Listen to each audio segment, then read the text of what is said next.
Oh, hey guys, welcome back to another match reaction. I'm gonna think about kind of verifying my content a little bit,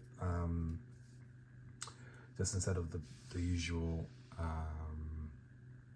match reactions. So I've got a few videos which are kind of like sitting on the backlog, which I haven't just bothered to upload, but yeah, I definitely think about uploading those videos at some point during the next week or two. But anyways, Chelsea 2, Arsenal 3, and the game of mixed reactions. Because leading up to this week, I did kind of have that mindset of I think we will beat Chelsea this week this week. And I had that confidence simply because of the players that they had out. Caicedo, Palmer, Reece James wasn't there as well. So they had a few of their marksmen not playing, and there was a makeshift Chelsea team. Though being said, they're world champions, so they should be they should be fine. But yeah, so coming into this game, I kind of had that vote of confidence that we should be able to dispatch of this team, because I don't really see Chelsea as strong as some people do. But anyways, we'll start with the lineup like we always do. A bit disappointing that Ethan didn't get a game or wasn't even on the bench. You'd think in a game like this,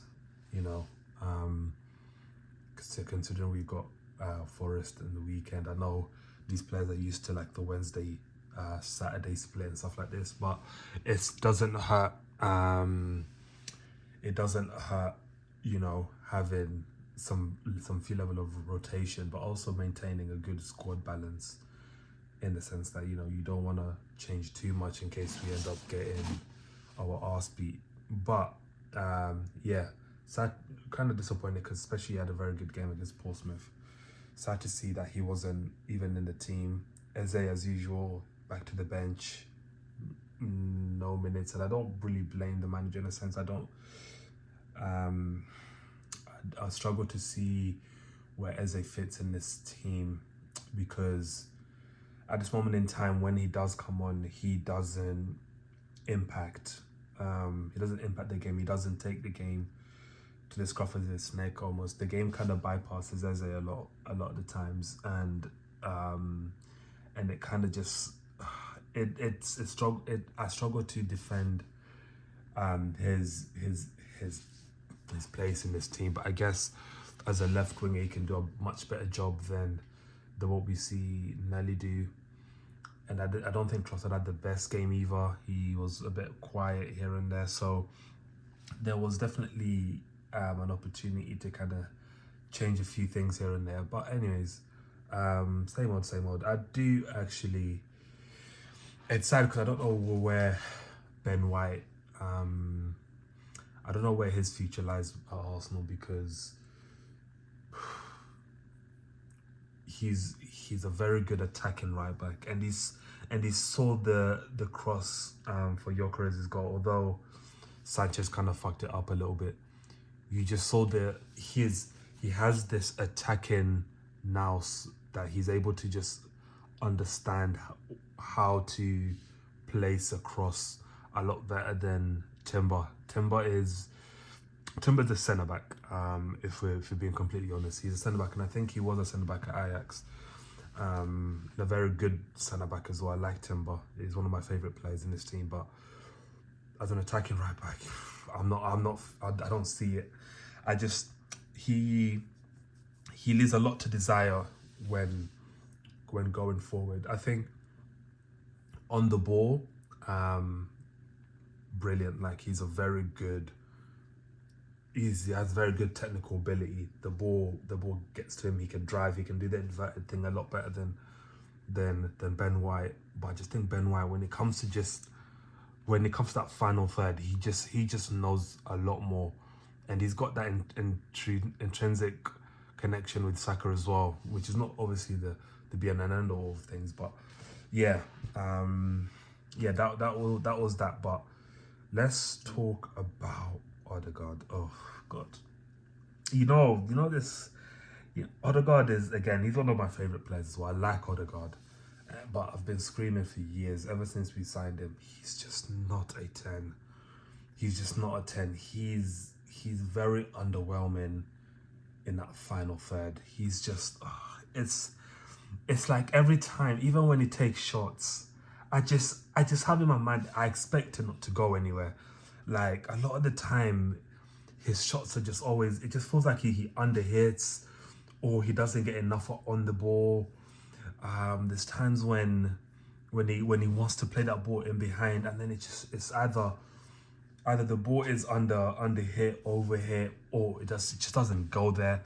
There are times when he does play this passing, and I think Odegaard has the ability to play these passes, but I just think his best position is the 8. I just think he's a much better 8 than what we have at the moment, and it's sad because you put Ethan on that position and you see what Ethan does against Portsmouth. He's a much more attacking player, and his mindset is more of an attacking mindset, because every time he gets onto the ball, every time he receives the ball, his first thought is, I'm going to get this ball out my feet and it's going to push me forward. And that is his mindset every single time. And I just think with Odegaard, he's a retainer, he's a ball retainer. And these are traits of an 8, not a 10. And I think we just look that partly reason why we just look so imbalanced in this team is because you're effectively playing 2 8s and a 6, because Rice is in a 10, definitely not a 10, and Odegaard is in a 10. And I think there's elements to Odegaard's game where you can even try and where Zubimendi is at certain games, because I feel like he's got that passing ability, and he has that pressing resistance as well to add to that. So there is elements to Odegaard where you can look at him and be like, he can do that role. I just don't think he's a 10, and I just think he's just so uninspiring. Like, guys, like even today when you're asking him to do certain things, yeah. Definitely that midfield still. I still, and I've been saying this since I've been doing this match reactions, but even before me doing these on YouTube, I've been saying it to my mates, like, that midfield balance is just still not right, guys. Like, I'm really confused into what he sees in that team, in that midfield particularly, that he's happy with. And then he takes off. I think he takes off Rice, puts on Havertz, and then this is where I'm just like, I just face plant. It's bad enough that you keep persisting with Merino in there, and I don't think he had a bad game today, but it doesn't still defeat the point that Merino shouldn't be in that midfield. But now you go and bring back Havertz in there, and the fact that Havertz is back, to me, is not a particularly good thing, and I'll tell you why. Because we have Gyökeres now, and we have Jesus fit, and also he has the option to play Merino up top, he's now going to be more inclined to play Havertz in that midfield. And guys, when we signed Havertz, we signed him as an 8, and that first 6-7 months of that season, it was an absolute pain in the arse, man. Like, he just doesn't offer anything in there, guys, and I don't want to see him back in there, because we effectively lost the title purely because of that.